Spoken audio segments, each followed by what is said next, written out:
велите нема да се зголемат даноците. Па како имате 700, се извинувам само да го најдам амандманот, како имате 700 милиони денари повеќе во буџетот кај ставката на овие даноци.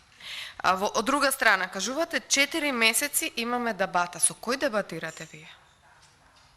Вашите пратеници, кои што потекнуваат и од СДМ и од ДУИ, ништо не знаат во врска со оваа ваша даночна реформа. Еве ние, како пратеници, на крајот ни ги донесувате со некакво европско знаменце, по некоја скратена постапка. Ние сме научени овде да седиме по цела ноќ, да фаќаме белешки, да пуштаме на други доработки, на мани, на одредени аргументи за дебата. Меѓутоа, вашите пратеници не ги знаат реформите за кои што вие зборувате овде.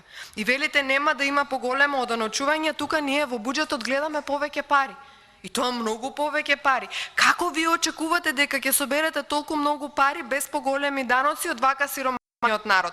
Од фирмите кои што кубурат и кои што не можат да си ги платат придонесите, сметките за струја и давачките за увоз на разни репроматеријали кои што се и онака поскапени од странство. Значи, нас многу ни е јасна математиката. Вие имате подмолна политика. На овој начин функционирате од самиот почеток. Не ветувате и реализирате штетни политики за Република Македонија. Подмолна политика е да ги донесете граѓаните пред свршен чин со буџет кој што е зголемен за поголеми даноци и од 1.1. истите треба да се пременуваат. Ќе има ли прогресивен данок од 1.1?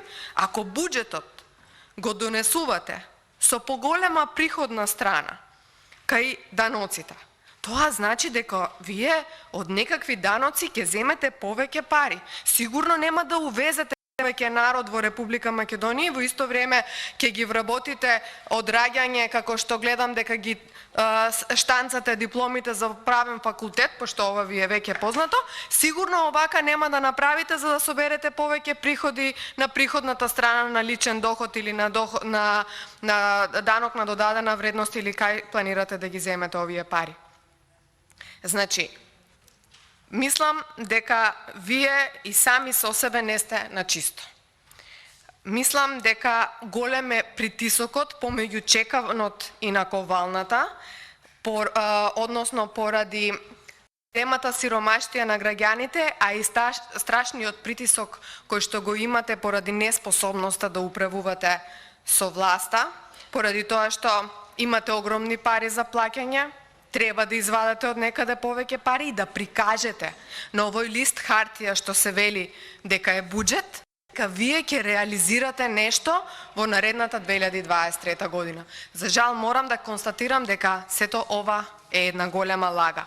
Повторно подмолно донесувате реформи, даночни реформи, за кои што не ви информирана јавноста, за кои што не ви информирана фелата, за кои што не ви се информирани вашите пратеници, а камоли ние, и за сето тоа ќе плаќаат граѓаните. За ова треба да се замислите и да видите до кај ќе продолжите. Ви благодарам.